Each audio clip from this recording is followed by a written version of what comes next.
Causes of the American Revolution. The Olive Branch Petition. The Olive Branch Petition was written to reason with the king. It was not, in any sense, a declaration of war. They were not looking for trouble, they just wanted change. They really wanted to get the king to understand them.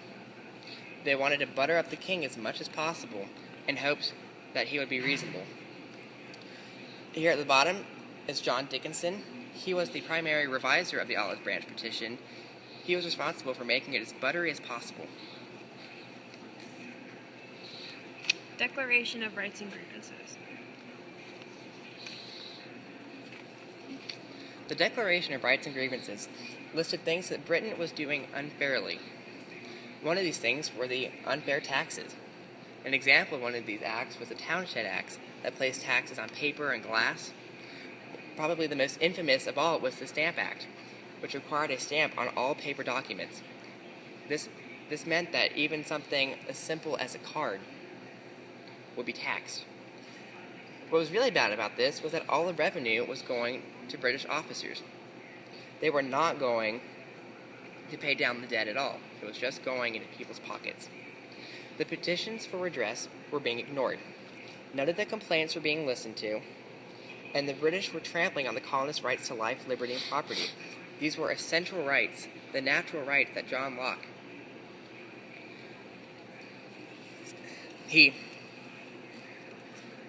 The colonists really believed in these, and the British did not.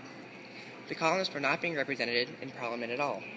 There was this idea of virtual representation that you did not actually have to be there to be represented.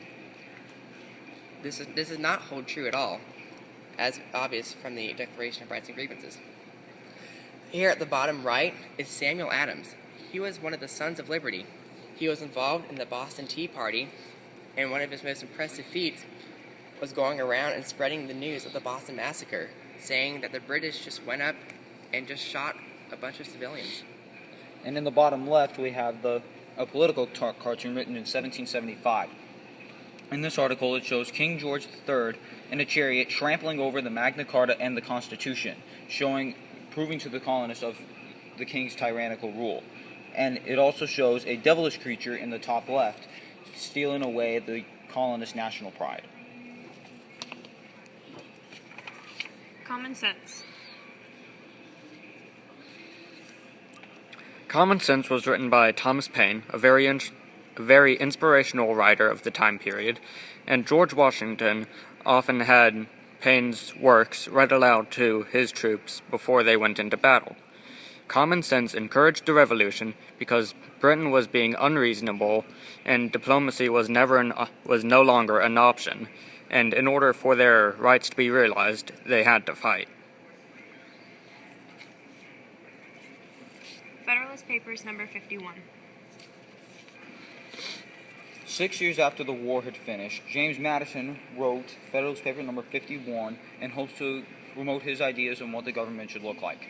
One of his main ideas in this paper was the idea of the separation of powers, otherwise known as checks and balances.